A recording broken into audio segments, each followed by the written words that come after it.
प्रेक्षकांनो, छोट्या बयोची मोठी स्वप्न या मालिकेचा 9 ऑगस्टचा रिव्ह्यू तुम्ही बघत आहात आणि खूपच सॉरी प्रेक्षकांनो, आज जरा उशीरच झाला.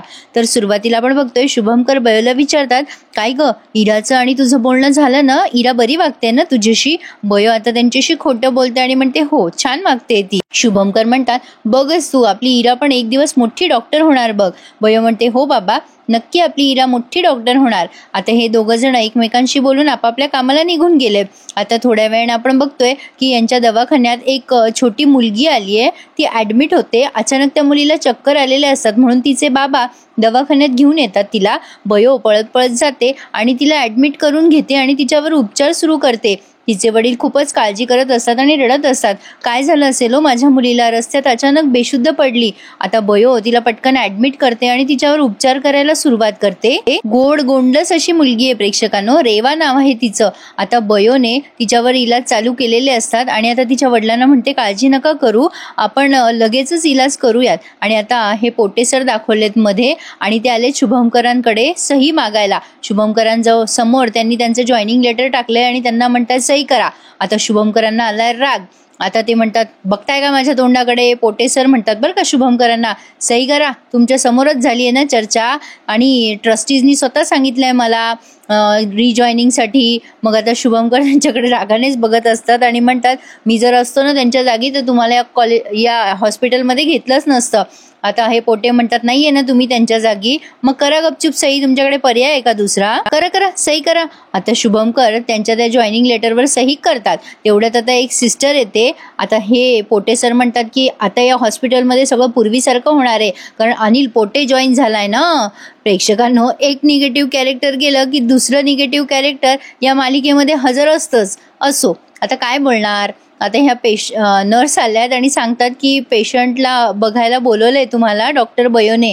आता हे शुभमकर तिथून निघून जातात. आता ही छोटीशी मुलगी तिला शुद्ध आली आहे. तिचे बाबा खूप काळजी करत असतात आणि आता ती शुद्धीवर आल्यावर त्यांना आनंद झालाय. आता बयो त्या मुलीशी छान गप्पा मारते, तुझं नाव काय आहे ग, तू कुठल्या शाळेत जातेस वगैरे वगैरे. आता तेवढ्यात तिथे शुभमकर आलेत. तिने पाणी वगैरे दिले त्या रेवाला. शुभमकर येऊन विचारतात काय झालं होतं हिला, काय नाही. मग ते सांगतात तिचे बाबा तिला चक्कर आली होती अचानक आणि चालता चालता रस्त्यात बेशुद्ध झाली ती. शुभमकर त्या मुलीला चेक करतात आणि तिच्यासाठी काही टेस्ट वगैरे लिहून देतात. त्या बयोला सांगतात टेस्ट वगैरे करून घे बयो, ब्लड टेस्ट वगैरे काहीतरी सांगितलंय. आता बयो म्हणते की इथे इराची ड्युटी होती आज, म्हणजे ते डॉक्टरच विचारतात वाटतं. मग बयो म्हणते इराची ड्युटी आहे या वॉर्डमध्ये. मग आता ते म्हणतात हरकत नाहीये, इरा नाहीये तरी तू हे सगळं करून घे बयो. बयो ठीक आहे असं म्हणते आणि आता त्या मुलीच्या बाबांना शुभमकरांनी बाहेर बोलवलंय आणि त्यांना विचारतात की हे असं किती दिवसापासून होतंय तिला आणि ती खाते पिते का व्यवस्थित. मग ते सांगतात की खाते ती, पण तिला ताप फार लवकर येतो. शुभमकर विचारतात जखम बरी होते का तिची, एखाद्या वेळेला जखम वगैरे झालीच तर. आता ते विचार करून सांगतात की हो लागतो थोडासा उशीर कधी कधी जखम बरी व्हायला. आता शुभमकरांच्या मे बी काही सिम्पटम्स लक्षात आले असावेत. तर डॉक्टर अशीच विचारपूस करतात प्रेक्षकांनो. तर आता ही बयो या मुलीला छान नादी लावून इंजेक्शन देते. आता ती विचारते तिला तुला काय व्हायचंय मोठेपणी. मग ती रेवा इतकी गोड बोलते ना, ती म्हणते मला पोलीस व्हायचंय, या देशाची सेवा करायची आहे मोठं होऊन आणि खूप मोठं व्हायचं. बयो तिला मुद्दाम गप्पांमध्ये गुंगवतीये जेणेकरून तिला इंजेक्शन देणं सोपं होईल. आता बयो तिला म्हणते अरे वा काय मस्त, अरे वा आता तुला मी एक छान गोष्ट सांगू का, आता तू डोळे लावून घे बरं, एक छानसा ससा असतो असं काहीतरी तिने गोष्ट सांगितलीये तिला आणि नादी लावून इंजेक्शन दिलंय. रेवा आता जेव्हा इंजेक्शन टोचतं तेव्हा डोळे उघडते. मग आता बयो तिला म्हणते अगं काही नाही, मुंगी होती छोटीशी, तू लाव डोळे लाव. आता तिने पुन्हा डोळे लावलेत आणि बयोने तिचं काम अगदी व्यवस्थितपणे केलंय आणि आता तिच्या डोक्यावरनं हात फिरवतीये. डॉक्टर असा मायाळू असला की दुखणं कुठच्या कुठे निघून जातं. त्यातनं अशी छोटी मुलं आजारी असले ना प्रेक्षकांनो, आई वडिलांच्या डोक्यावर आभाळ कोसळतो. आम्ही त्यातनं गेलोय. असो, पण आता बयो त्या शुभमकरांकडे आली आहे आणि तिचे ब्लड टेस्टचे रिपोर्ट वगैरे सांगतेय की तिच्या प्लेटलेट्स खूप कमी आहेत, म्हणजे 5,000 का 5 लाख हव्या ना तर 150 असं काहीतरी सांगते. शुभमकरांनी तिला आणखीन एक टेस्ट करायला सांगितली आहे त्या मुलीची. आता इकडे त्या मुलीचे बाबा म्हणत असतात बेटा बरं वाटतंय ना तुला. ती मुलगी म्हणते बाबा आपण आता कधी घरी जाणार आहोत. तेवढ्यात बयो येते. मग ते विचारतात बयोला काय झालंय माझ्या मुलीला, सगळे रिपोर्ट नॉर्मल आहेत ना. बयो म्हणते हो, पण आपल्याला आणखीन एक टेस्ट करावी लागणार आहे. आता ती मुलगी म्हणते मला घरी जायचंय. रेवा नाव आहे या छोट्या मुलीचं. तर ती रेवा म्हणते मला घरी जायचंय. मग बयो तिला म्हणते हो का रेवा, तुला घरी जायचंय ना, नक्की जा. पण तुला बरं नाहीये ना, आणि तुला पोलीस व्हायचंय की नाही, त्यासाठी तुला पटकन बरं व्हावं लागेल. आणि गोड गोड बोलून तिला एक छानसं औषध सुद्धा देतीये प्यायला. असो, पण आता इकडे इराला एका सिस्टरने कॉल केलाय आणि इरा सगळे अपडेट विचारत असते की आज कोणी नंतर ऍडमिट झालं का वगैरे वगैरे. ती खूप सिरियस झाली आहे ना तिच्या प्रोफेशनच्या बाबतीत. मग ती सिस्टर सांगते की बयोने म्हणजे डॉक्टर बयोने तुमचं एक पेशंट हँडल केलं. त्यावरून इरा चिडते, संतापते आणि म्हणते तिने का केलं हँडल, तुम्ही मला का नाही कॉल केला. तेवढ्याच समोरून बयो येते. मग आता इरा चिडते तिच्यावर आणि म्हणते काय ग, तुला मला सांगता नाही आलं, माझ्या वॉर्डमध्ये पेशंट होता ना ऍडमिट झालेला, ते काम माझं होतं, तू का केलंस माझं काम. बयो म्हणते इरा एवढी चिडू नकोस, तू तिथे नव्हतीस म्हणून मी हँडल केलं आणि इमर्जन्सी होती. इरा म्हणते अगं हॉस्पिटल म्हटल्यावर इमर्जन्सी येणारच ना, पण तू का हँडल केलंस तेच मी तुला विचारतीये, तुला मला सांगता नाही आलं का, प्रत्येक वेळेला तुला मोठेपणा मिरवायचा असतो. आता इराचा तो फोन चालू असतो. ती त्या सिस्टरला म्हणते यापुढे कोणाला द्यायची नाही माझी केस. आणि आता बयोला म्हणते का केलं सांग, काय गरज होती तुला हे मध्ये मध्ये करायची. बयो म्हणते अगं इरा असं काय करतेस, तू नव्हती तिथे, इमर्जन्सी केस होती म्हणून मी हँडल केली. इरा त्या नर्सला पुन्हा फोनवर सांगते की माझ्या केसेस मलाच द्यायच्या, यापुढे कोणालाही द्यायच्या नाही. ती सिस्टर म्हणते बरं सॉरी मॅडम. खरं तर प्रेक्षकांनो इराचं बोलणं काही चुकीचं नाहीये, म्हणजे मी असं इराला पाठीशी घालते वगैरे असं नाही, पण इराचं म्हणणं योग्यच होतं. इरा म्हणत असते आता बाबा माझ्यावर चिडेल ना की मी का नाही केस हँडल केली म्हणून. बयो म्हणते अगं बाबांनीच सांगितलं होतं, बाबाच म्हणाले होते, तू नव्हती तिथे आणि एवढं काही झालेलं नाहीये. इरा म्हणते असं कसं नाही झालं, माझा पेशंट होता ना, मी हँडल केला असता ना. मग काय झालंय ते सांग, आता मला डिटेल दे. मग बयो सांगते सगळे डिटेल की असं असं झालं, तिचे प्लेटलेट्स कमी होते, मग आता एक टेस्ट करायला सांगितली आहे वगैरे वगैरे. इरा म्हणते ते सगळं ठीक आहे, माझं मी बघून घेईल, पण आता यापुढे शहाणपणाने करायचा, माझ्या केसेस मीच हँडल करेल, तू नाही जायचं ना ते हँडल करायला.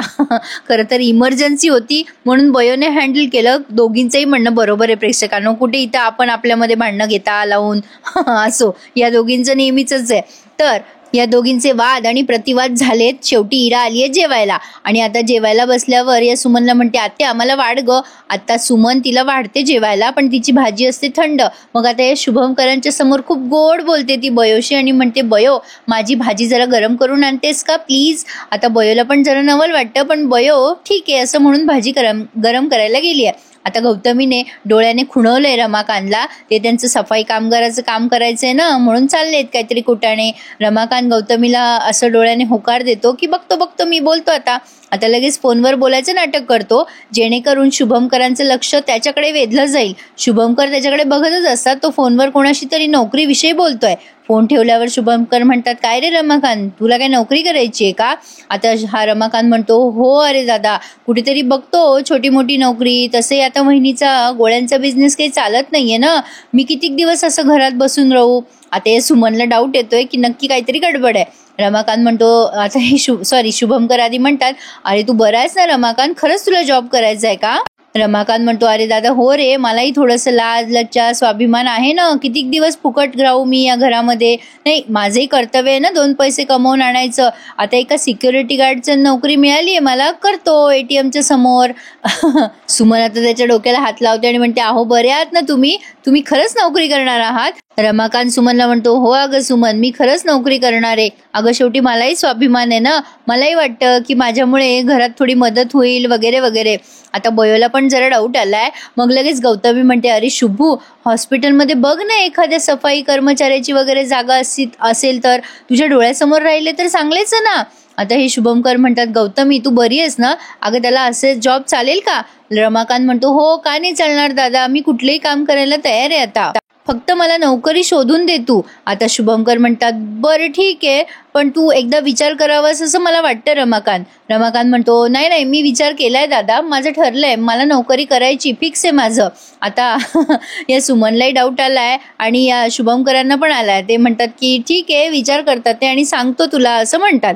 असो, पण आता या बयोच्या मनात आलंय की खरंच रमाकांत काका नोकरी करणार आहेत का हॉस्पिटलमध्ये काही कांड करायचे यांना. सुमन आणि बयो दोघी रमाकांतकडे अशा डाऊटफुल नजरेने बघत असतात आणि प्रेक्षकांनो हा भाग त्यांनी इथेच पूर्ण केलाय. आज पुढचा प्रोमो नाही दाखवलाय. प्रेक्षकांनो किती रात्र झाली तरी रिव्ह्यू दिलाय हो प्रामाणिकपणे, एखादा लाईक मी नक्कीच डिझर्व करते. So I request you like करा आणि चॅनल सबस्क्राईब करा. धन्यवाद.